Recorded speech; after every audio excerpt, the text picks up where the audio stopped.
Champion versus champion, Royals versus Knights का ही मुकाबला होने वाला है, जहाँ पर अगर रॉयल्स को जीत मिलती है तो लगभग वो क्वालीफाई हो जाएँगे टॉप 4 के लिए और नाइट्स एक भी हार अफोर्ड नहीं कर सकती है, तो उनके लिए भी ये जीत बहुत महत्वपूर्ण होने वाली है, टेबल में अपनी क्वालिफिकेशन को बनाए रखने के लिए।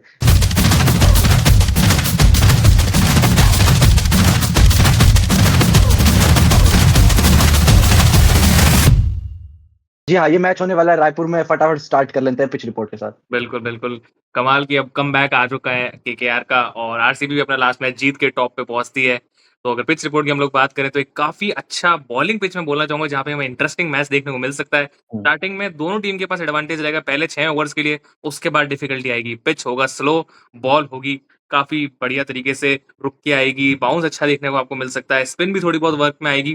तो इनिशियली 6 ओवर में अगर आपने रन अच्छे बना लिए, तो आप अच्छा कर सकते हैं। पर उसके बाद डिफिकल्टी आएगी तो वहाँ पे देखना होगा क्योंकि ग्राउंड थोड़ा बड़ा भी है, तो आपको ओवरऑल कंडीशंस के हिसाब से खेलना पड़ेगा क्योंकि लो स्कोरिंग मैच रहता है और वो सबसे इंटरेस्टिंग मैच होता है आईपीएल के हमें सबको पता है।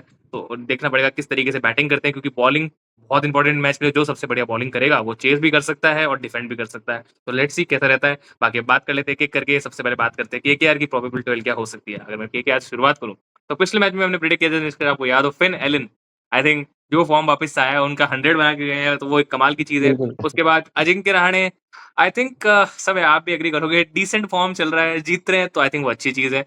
रघुवंशी आई थिंक थोड़ा-सा स्लो वो भी रह रहे हैं, तो वहाँ पे ना थोड़ा-सा प्रेशर क्रिएट हो जाता है अगर मतलब फिन एलन बहुत तेज़ बिल्कुल। खेलते हैं, रघुवंशी और आई थिंक अजिंक्य रहाणे थोड़ा स्लो खेलते हैं, तो वो एक देखने वाली चीज़ है। बट स्टिल आई थिंक थोड़ा-सा मेंटेन करके चल रहे हैं वो। बाकी फिर उसके बाद कैमरन ग्रीन है आपके पास, रॉबिन पॉवेल है, मनीष पांडे हालाँकि इतनी बैटिंग नहीं है बट स्टेबिलिटी लाके ज़रूर देंगे वो मिडल ऑर्डर के अंदर। उसके बाद Rinku Singh I think finisher के रोल में अभी काफ़ी अच्छा कर रहे हैं। उसके बाद आपका सुनील नारायण है जो बॉलिंग से तो टॉप नॉच चल रहे हैं। आई थिंक अभी भी उनको कोई नहीं पढ़ पा रहा है। अनुकुल रॉय सीज़न अच्छा रहा है अभी तक बॉलिंग से। कार्तिक त्यागी काफ़ी इंप्रेस किया आई थिंक। वैभव अरोड़ा काफ़ी इंप्रेस किया। जो मतलब बॉलिंग एक टाइम की लग रही थी खराब है, वहाँ पे इन दोनों ने स्पेशली यंगस्टर्स ने आके थोड़ा बैकअप दिया है पूरी टीम को, तो वो एक अच्छी चीज़ रही है। उसके बाद आपके पास वरुण चक्रवर्ती है और काफ़ी कमाल की ओवरऑल एक फुल पैक टीम दिख रही है। बाकी निष्कर्ष आपको क्या लगता है? बिल्कुल, आई थिंक टीम में कोई भी कमी नहीं है और हम बात भी कर रहे थे कि इतनी खराब टीम है नहीं। बस ये था कि टीम कहीं न कहीं वो मोमेंटम लूज़ कर रही थी, अपनी स्ट्रेंथ पे नहीं खेल रही थी। आई थिंक सभी ने अपना रोल डिसाइड कर लिया है, एक्सेप्ट आई थिंक बैटिंग में भी हल्की बहुत इम्प्रूवमेंट देखने को मिलेगी। आपको अगर मैं कंपेयर करके बताऊँ तो आप सीएसके में भी देखिए कि जो ओपनिंग कॉम्बिनेशन था वो थोड़ा स्लो रहा था, तो उर्विल पटेल की हमने वो पारी देखी थी जिसने एक मोमेंटम दिया था, बिल्कुल। जहाँ पर विकेट गिरने के बाद रन रेट थोड़ा-सा स्लो होता है। आई थिंक यहाँ पर वो ज़रूरत है कैमरन ग्रीन या अंकुश रघुवंशी को वो रोल लेने की, जहाँ पर आप थोड़ा-सा पावर हिट दें और टीम का रन रेट को बनाए रखें। तो आई थिंक उसकी ज़रूरत है, बाकी ओवरऑल आई थिंक टीम बहुत अच्छी लग रही है। बाकी अब यहाँ पर आरसीबी की शुरुआत कर लेते हैं। अगर यहाँ पर फिल सॉल्ट नहीं खेलते अगले मैच में तो ओपनिंग कॉम्बिनेशन में कोई चेंज नहीं होगा। जैकब बैथल के साथ विराट कोहली ओपनिंग करते दिखेंगे। थोड़ा-सा और बेटर चाहिए जैकब बैथल से, जिस तरह का कैलिबर वो रखते हैं। आई थिंक थोड़ा और बेटर करना पड़ेगा, वरना फिल सॉल्ट आएँगे तो उनकी जगह फिर रिप्लेस हो सकती है। देन उसके बाद इम्पैक्ट में देवदत्त पाटिकल, ये भी अच्छी परफॉर्मेंस कर रहा है। आई थिंक थोड़ा और कंटीन्यूअस आई थिंक कंटिन्यूटी थोड़ी-सी लानी पड़ेगी उनको अपनी परफॉर्मेंस में, बाकी बिल्कुल। कोई इश्यू नहीं है। बाकी कप्तान Rajat Patidar, Tim David, Jitesh Sharma, I think तीनों ने जिस तरह का कोर मेंटेन किया आई थिंक वो सुपर्ब है। थोड़ा-सा और जितेश शर्मा से ज़्यादा उम्मीदें रहेंगी, जिस तरह के कैलिबर वो हमने लास्ट 2-3 सालों में देखा, आई थिंक थोड़ा और इम्प्रूव कर सकते हैं यहाँ पर। देन उसके बाद Romario Shepherd and Krunal Pandya, I think Krunal Pandya I think कमाल। इनको बहुत अच्छी पोज़ीशन में ला रहे हैं। आई थिंक यही इनका रोल था, हमने मुंबई में इतने सालों से देखा है इनको खेलते हुए, बहुत अच्छे पोज़ीशन पे इनको लाते हैं, बहुत अच्छे समय पे इनको खेलने को मिलता है और अच्छा अपना रोल को बना रहे हैं। जिस तरह का फिनिश इनसे एक्सपेक्ट करते हैं, वैसे ही करके दे रहे हैं। देन उसके बाद अगर हम बॉलिंग में बात करें तो the OG bowler I think Bhuvneshwar Kumar, the OG मेरे of all favourite. Time I think बिल्कुल, आई थिंक इनकी वापसी हो रही है, जिस तरह की बॉलिंग ये रखते हैं, आई थिंक कमाल की बॉलिंग कर रहे हैं। जोश हेज़लवुड थोड़ा-सा और आई थिंक इकोनॉमिकल रह सकते हैं, बाकी दोनों की जोड़ी बहुत कमाल कर रही है।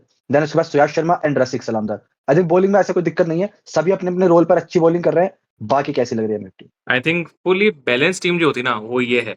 जहाँ आपके ओपनर अगर नहीं चले, तो मिडल ऑर्डर चलेगा, मिडल ऑर्डर नहीं चल रहा, तो लोअर मिडल ऑर्डर आके चल रहा है। भुवनेश्वर कुमार छक्का मार के मैच जिता रहे हैं, तो काफ़ी कमाल की इंटरेस्टिंग ओवरऑल टीम चल रही है।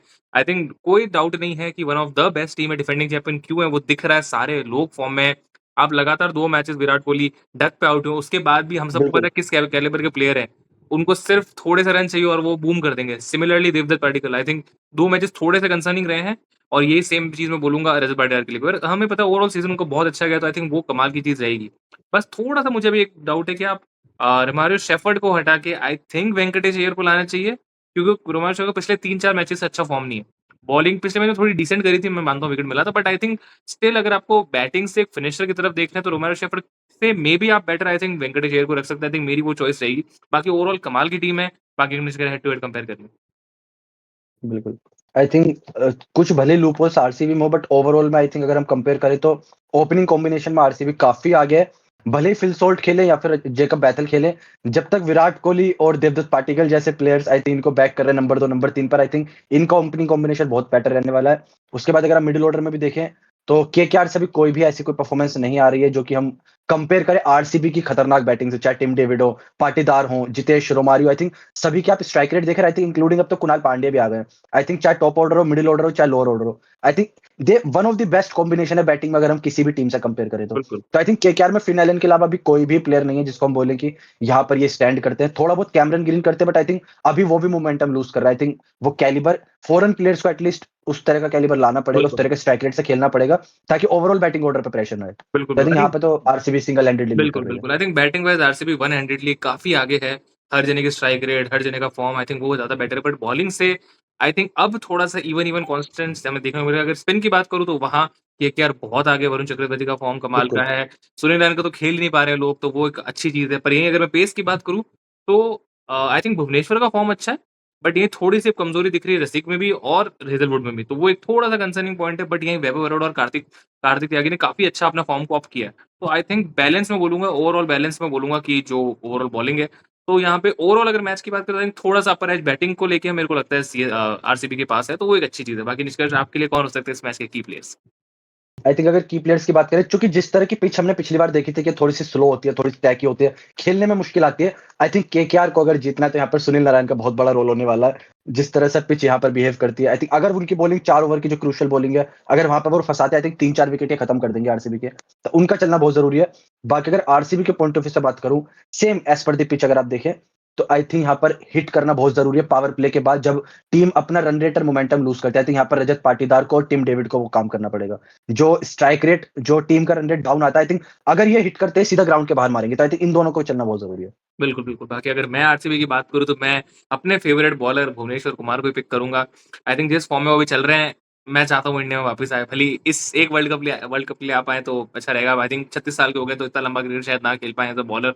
बट मेरे को लगता है इस मैच में वो कमाल करके दे सकते हैं आपको कि उनके पहले 3 ओवर या 4 ओवर जो रहते हैं, अगर वो पूरा ओवर डालते हैं तो 100% आपको विकेट मिलता है। तो वहाँ पे केकेआर को बहुत ज़रूरी है थोड़ा देख के खेलने का, क्योंकि अगर आप जल्दी विकेट लूज़ करेंगे तो ये पिच आपको ज़्यादा रन बनाने नहीं देगी, तो वो एक कंसर्निंग पॉइंट होता है बिल्कुल। केकेआर की तरफ से।